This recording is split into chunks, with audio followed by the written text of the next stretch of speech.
जय माता दी दोस्तों, आपके अपने चैनल धर्म साधना में आपका बहुत बहुत स्वागत है। माँ भगवती दुर्गा की कृपा आप और आपके पूरे परिवार पर सदा सर्वदा बनी रहे। दोस्तों, एकादशी का व्रत सभी व्रतों में श्रेष्ठ माना गया है और उसमें भी ज्येष्ठ मास की शुक्ल पक्ष की एकादशी, जिसे निर्जला एकादशी कहा जाता है, ये एकादशी सभी एकादशियों में सर्वोत्तम मानी गई है। इस एकादशी का व्रत करने से सभी एकादशियों के व्रत के समान पुण्य फल की प्राप्ति हो जाती है। जैसे कि जो लोग एकादशी का व्रत नहीं करते हैं, पूरे साल की एकादशी का व्रत नहीं कर रहे हैं, उन्हें भी निर्जला एकादशी का व्रत जरूर करना चाहिए। इससे पूरे साल की जो 23 एकादशियां होती हैं, उन एकादशियों का पुण्य फल आपको प्राप्त होता है, क्योंकि ये एकादशी बहुत ही श्रेष्ठ एकादशी मानी गई है। पूरी तरह से इस एकादशी में निर्जल रहकर व्रत किया जाता है, तो बहुत ही संयम का ये व्रत होता है और इस व्रत को बहुत ही कठोरता के साथ, कठिन तपस्या के साथ इस व्रत को किया जाता है और बहुत अधिक पुण्यफल प्राप्त होता है निर्जला एकादशी के व्रत का नियम पूर्वक पालन करने से।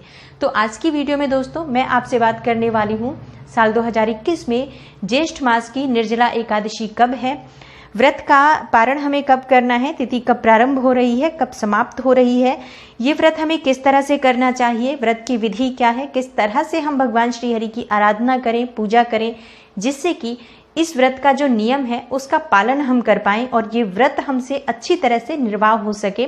पूरी तरह से निर्जल रहकर हम किस तरह से इस व्रत का पालन करें, कैसे भगवान श्री हरि विष्णु की पूजा आराधना हमें करनी चाहिए, ये सभी बातें मैं आज आपसे इस वीडियो में शेयर करने वाली हूँ। वीडियो को पूरा ज़रूर देखिए और अगर आपको आज की वीडियो अच्छी लगे तो इसे लाइक कर दीजिए और ज़्यादा से ज़्यादा इस वीडियो को अपने फैमिली फ्रेंड्स के साथ शेयर कीजिए। दोस्तों, बात करते हैं एकादशी के बारे में, जो कि निर्जला एकादशी है, ज्येष्ठ मास की शुक्ल पक्ष की एकादशी तिथि, जिसे भीमसेनी एकादशी भी कहा जाता है, पांडव एकादशी भी कहा जाता है, क्योंकि एक बार कथा है ये कि एक बार महर्षि व्यास पांडवों के यहाँ पधारे थे, तो भीम ने महर्षि व्यास से कहा कि हे भगवान, युधिष्ठिर, अर्जुन, नकुल, सहदेव, माता कुंती और द्रौपदी सभी एकादशी का व्रत करते हैं और मुझसे भी व्रत रखने को कहते हैं, परंतु मैं बिना खाए नहीं रह सकता हूँ। इसलिए 24 एकादशियों पर निराहार रहने का कष्ट जो है उससे मुझे बचाइए और कोई ऐसा व्रत बताइए जिसे करने में मुझे कोई बहुत असुविधा ना हो और उसका फल भी मुझे प्राप्त हो, सभी एकादशियों का फल भी मुझे मिल जाए। महर्षि व्यास जानते थे कि भीम के उदर में ब्रिक नामक अग्नि है, इसलिए अधिक मात्रा में भोजन करने पर भी उनकी भूख शांत नहीं होती है। महर्षि ने भीम से कहा कि तुम ज्येष्ठ शुक्ल एकादशी का व्रत रखा करो और इस व्रत में स्नान और आचमन में पानी पीने से दोष नहीं होता है। इस व्रत में अन्य 23 एकादशियों के पुण्य का लाभ भी मिलेगा और तुम जीवन पर्यंत इस एकादशी व्रत का पालन करो। तब भीम ने इस एकादशी को किया था और तभी से इस व्रत को निर्जला रखा जाता है और इस एकादशी को भीम एकादशी या फिर पांडव एकादशी कहा जाता है, भीमसेनी एकादशी कहा जाता है। तो निर्जल रहकर इस व्रत का पालन करना बहुत ही श्रेष्ठ फल देता है। और जो लोग पूरी एकादशी यानी कि 24 एकादशियां नहीं करते हैं साल की, उन्हें भी निर्जला एकादशी का व्रत जरूर करना चाहिए, क्योंकि ये व्रत भगवान श्री हरि विष्णु को बहुत प्रिय है और जो भी एकादशी का व्रत करते हैं, श्री हरि विष्णु की कृपा उन्हें प्राप्त होती है और सभी प्रकार के पापों से मुक्ति मिलती है। पूर्व जन्म के पाप जो होते हैं, संचित जो हमारे पाप कर्म होते हैं, चाहे वो कायिक हो, वाचिक हो, मानसिक हो, सभी प्रकार के पाप नष्ट हो जाते हैं निर्जला एकादशी का व्रत करने से और बहुत ही श्रेष्ठ फल की प्राप्ति होती है, वैकुंठ लोक की प्राप्ति होती है। दोस्तों, अब बात करते हैं कि निर्जला एकादशी व्रत की पूजा विधि क्या है। निर्जला एकादशी, जैसे कि एकादशी के जो व्रत होते हैं उनमें 3 दिन का नियम होता है, 3 दिन का संयम होता है, दशमी से लेकर द्वादशी तिथि तक। तो दशमी के दिन से ही तामसिक चीज़ों से परहेज करना चाहिए, जैसे कि दशमी के दिन ही तामसिक भोजन का प्रयोग नहीं किया जाता है। भोजन में आपके लहसुन प्याज नहीं होना चाहिए और आज आपको शाम को जैसे सूर्यास्त होने से पहले ही अन्न ग्रहण करना है, सूर्यास्त के बाद अन्न ग्रहण नहीं करना है। किसी भी प्रकार के तामसिक विचारों से, तामसिक भोजन से दशमी तिथि से लेकर द्वादशी तिथि तक आपको दूरी बनाकर रखनी है। न तो किसी के बारे में आपको गलत बोलना है, न कुछ गलत सुनना है।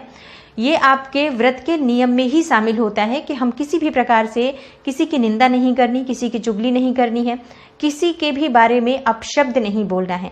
कोई भी ऐसी बात ना बोलें किसी को जो उसको बुरी लगे और उसकी आत्मा को दुख हो।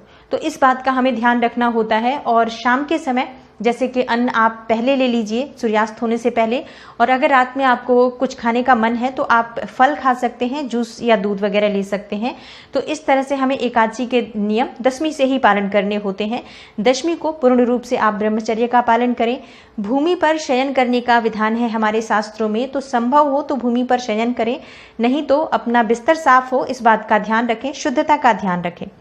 उसके बाद एकादशी के दिन प्रातःकाल जल्दी उठना है और स्नान इत्यादि करने के बाद सबसे पहले सूर्यदेव को जल अर्पित करें। उसके बाद अपने घर के ईशान कोण में भगवान श्री हरि विष्णु की मूर्ति या प्रतिमा जो भी आपके पास है उसे स्थापित कीजिए। आप भगवान श्री हरि विष्णु के किसी भी विग्रह की पूजा कर सकते हैं। अगर आपके पास शालिग्राम की शिला है या फिर ठाकुर जी हैं, लड्डू गोपाल जी हैं, भगवान श्री हरि विष्णु का कोई भी स्वरूप है, आप उनका अभिषेक कीजिए अगर विग्रह है तो। और अभिषेक के लिए आप पंचामृत का प्रयोग कर सकते हैं। दूध, दही, घी, शहद, शक्कर मिलाकर आप पंचामृत बनाएं और भगवान श्री हरि का अभिषेक कीजिए। नहीं तो आप केसर में भी, दूध में भी केसर मिलाकर भगवान श्री हरि विष्णु का अभिषेक कर सकते हैं। कच्चा दूध होना चाहिए, आपको इस बात का ध्यान रखना है। गाय का दूध मिल जाए तो सर्वोत्तम होता है। इस तरह से भगवान श्री हरि विष्णु के अभिषेक करने के बाद आपको उन्हें पीले वस्त्र अर्पित करने हैं। विधि विधान से उनकी पूजा करनी है। धूप दीप नैवेद्य अर्पित करें। पीले पुष्पों की माला अर्पित करें और आपको शुद्ध घी का दीपक जलाकर भगवान श्री हरि विष्णु के मंत्र का जाप करना चाहिए। भगवान श्री हरि विष्णु के नाम का स्मरण करना चाहिए। विष्णु सहस्त्र नाम का पाठ आप कर सकते हैं सुबह, चाहे तो भगवद गीता का पाठ कर सकते हैं या फिर ओम नमो भगवते वासुदेवाय इस मंत्र का आप अधिक से अधिक जप करें। 11 माला, 21 माला, 108 माला। आज हमें निर्जल व्रत रहना है, तो देखिए जितना समय हम प्रभु के चरणों में बिताएंगे उतना ही अधिक हम भूख प्यास से वंचित रहेंगे। भगवान श्री हरि विष्णु के चरणों में हम जितना समय अधिक से अधिक उनके नाम में, उनके मंत्र जाप में या भगवद गीता में जितना हमारा समय बीतेगा उतना ही हमें प्यास का एहसास नहीं होगा। आप इस बात का ध्यान रखें। तो अधिक से अधिक समय श्री हरि विष्णु की पूजा आराधना में बिताएं और सुबह जब आप संकल्प लेते हैं तो भगवान श्री हरि विष्णु से प्रार्थना कीजिए कि हे श्री हरि, हमें शक्ति दें कि हम इस व्रत का निर्वाह कर सकें। पूरे समय निर्जल रहकर निर्वाह करें तो बहुत अच्छी बात है और इसके लिए हमें भगवान श्री हरि विष्णु से प्रार्थना करते रहने चाहिए पूरे दिन कि हे भगवान, हमें शक्ति दो कि हम इस व्रत का पालन कर सकें। इस व्रत में सूर्योदय से लेकर अगले दिन सूर्योदय तक, यानी कि द्वादशी के दिन सूर्योदय तक जब हम पारण करते हैं तब तक हमें जल नहीं लेना होता है। इसलिए भगवान श्री हरि की कृपा मिलना बहुत आवश्यक है कि हम इस व्रत का पालन कर सकें। शाम के समय फिर से आपको भगवान के सामने शुद्ध घी का दीपक जलाना है और आप उनके सामने उनके मंत्र का, उनके नाम का जाप करें। इस समय भजन कीर्तन करना बहुत श्रेष्ठ होता है क्योंकि रात्रि जागरण का बहुत महत्व होता है और रात्रि जागरण हमारे शास्त्रों में सर्वश्रेष्ठ बताया गया है एकादशी के दिन।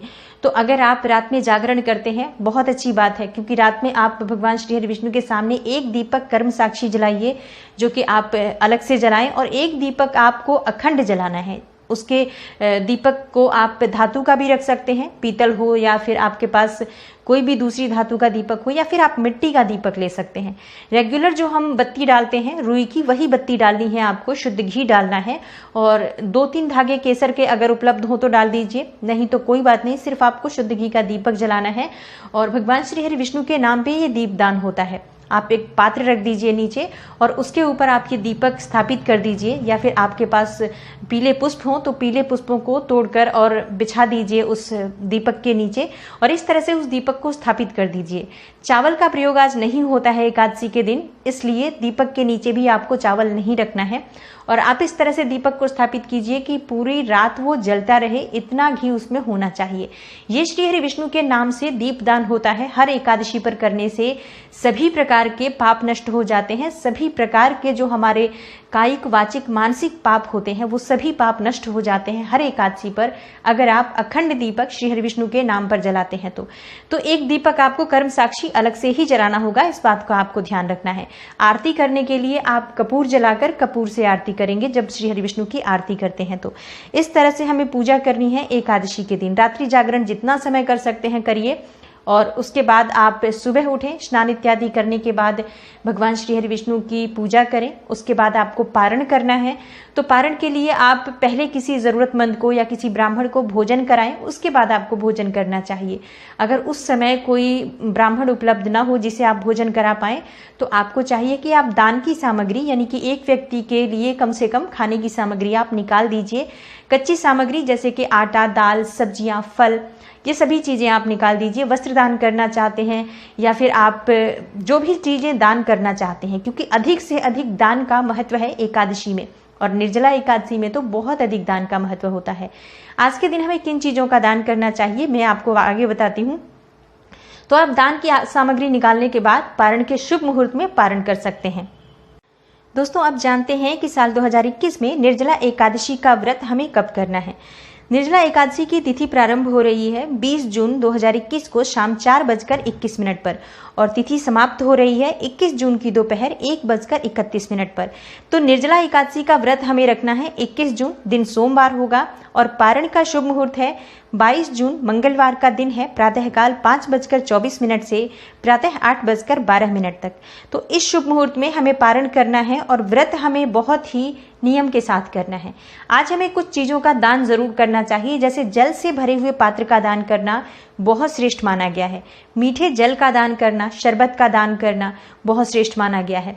जल किसी भी स्वरूप में आप दान कीजिए, किसी पात्र में भरकर दान कीजिए, या फिर आप ऐसे ही कहीं पर प्याऊ की व्यवस्था करवा दीजिए जिसमें राहगीरों को आप जल दे सकते हैं, तो बहुत श्रेष्ठ होगा। मंदिर में अगर आप जल से भरा हुआ घड़ा दान करते हैं या किसी पुजारी को जल से भरा हुआ घड़ा दान करते हैं, ये बहुत अधिक पुण्य फल देने वाला होता है। तो आज के दिन जल दान करना बहुत अधिक श्रेष्ठ माना गया है, क्योंकि हम निर्जल व्रत हैं, और निर्जल व्रत रहकर किसी को पानी पिलाना ये कितने संयम का काम है कि हम खुद जल नहीं पी सकते हैं, स्वयं जल नहीं पी रहे हैं, लेकिन दूसरों को मीठा जल बांट रहे हैं। ये बहुत अधिक पुण्य का काम होता है। तो अधिक से अधिक आज जल का दान करना चाहिए। आज आपको छाता दान करना चाहिए, जूता दान कर सकते हैं, वस्त्र दान कर सकते हैं। खरबूजा, आम, केले, इस तरह के जो सीजनल फ्रूट्स हैं इस समय में आप उसका दान करें, बहुत श्रेष्ठ होगा। दोस्तों, निर्जला एकादशी पर कौन से विशेष उपाय करें, किस विधि से श्री हरि की पूजा करें जिससे कि इस व्रत का संपूर्ण लाभ हमें प्राप्त हो, संपूर्ण फल हमें प्राप्त हो और जीवन की समस्त कामनाएं श्री हरि विष्णु की कृपा से पूर्ण हो जाए। दोस्तों, आज के दिन हमें भगवान श्री हरि विष्णु का अभिषेक करना चाहिए कच्चे दूध में केसर मिलाकर। इससे जीवन की सभी प्रकार की कामनाएं पूर्ण होती हैं, सुख समृद्धि की प्राप्ति होती है, जीवन में सफलता की प्राप्ति होती है। श्री हरि विष्णु सहित माँ लक्ष्मी का वास अपने घर में चाहते हैं तो लक्ष्मी नारायण की आराधना करें। श्री हरि विष्णु और माँ लक्ष्मी की संयुक्त रूप से पूजा करें। माँ लक्ष्मी को गुलाब के फूलों की माला अर्पित करें। श्री हरि विष्णु को आप पीले फूलों की माला अर्पित करें। संभव हो तो कमल के फूल माँ लक्ष्मी को अगर आप अर्पित करते हैं तो इससे माँ लक्ष्मी की कृपा बहुत ही शीघ्र आपको मिलती है। आज तुलसी पूजा का विशेष महत्व है। एकादशी तिथि पर तुलसी की पूजा बहुत जरूरी है और भगवान श्री हरि विष्णु के भोग में भी आपको तुलसी पत्ता जरूर देना है, तुलसी दल जरूर देना है। भगवान श्री हरि विष्णु को आप मखाने की खीर बनाएं, उसमें केसर डालें और तुलसी दल के साथ भगवान श्री हरि विष्णु को भोग अर्पित करते हैं तो आपके मन की सभी कामनाएं श्री हरि विष्णु पूर्ण करते हैं। आज तुलसी में शाम के समय दीपदान जरूर करना चाहिए और संभव हो तो 11 दिए तुलसी के चौरा के आसपास आप जलाइए और 11 परिक्रमा ओम नमो भगवते वासुदेवाय करते हुए अगर आप जप करते हैं तो तुलसी और श्री हरि विष्णु की कृपा मिलती है, माँ लक्ष्मी की कृपा मिलती है। आपके सभी प्रकार के पाप नष्ट होते हैं, जन्म जन्मांतर के पाप नष्ट होकर आपको पुण्य फलों की प्राप्ति होती है, वैकुंठ लोक की प्राप्ति होती है। आज श्रीमद् भगवद गीता का पाठ श्री हरि विष्णु के सामने शुद्ध घी का दीपक जलाकर करने से पितरों की कृपा मिलती है, पितरों का आशीर्वाद प्राप्त होता है तो जीवन में सफलता मिलती है, आपके सभी कार्यों में सफलता मिलती है। धन वृद्धि, वंश वृद्धि, सभी तरह की जो हमारे जीवन में परिवार में वृद्धि होती है वो इस भगवद गीता के पाठ से आपको प्राप्त हो जाती है। दोस्तों, आज की वीडियो में निर्जला एकादशी व्रत से संबंधित जो जानकारी मैंने आपको दी है उम्मीद करती हूँ आपको अच्छी लगेगी, आपके लिए उपयोगी सिद्ध होगी। अगर आपका कोई भी प्रश्न है निर्जला एकादशी से संबंधित तो आप इस वीडियो के कमेंट बॉक्स में वो प्रश्न दें और आगे वीडियो उस पर मिल जाएगी आपको। अगर आपको आज की वीडियो अच्छी लगी हो तो वीडियो को लाइक कर दीजिए और ज़्यादा से ज़्यादा इस वीडियो को अपने फैमिली फ्रेंड्स के साथ शेयर कीजिए। चैनल पर पहली बार आए हैं तो चैनल को सब्सक्राइब कर लीजिए और बेल बटन को भी प्रेस कर लीजिए। इससे ये होगा कि इस तरह की सभी वीडियोस की नोटिफिकेशन आपको आगे भी सबसे पहले मिलेगी। और मैं मिलती हूँ आपसे अगली वीडियो में, तब तक के लिए नमस्कार।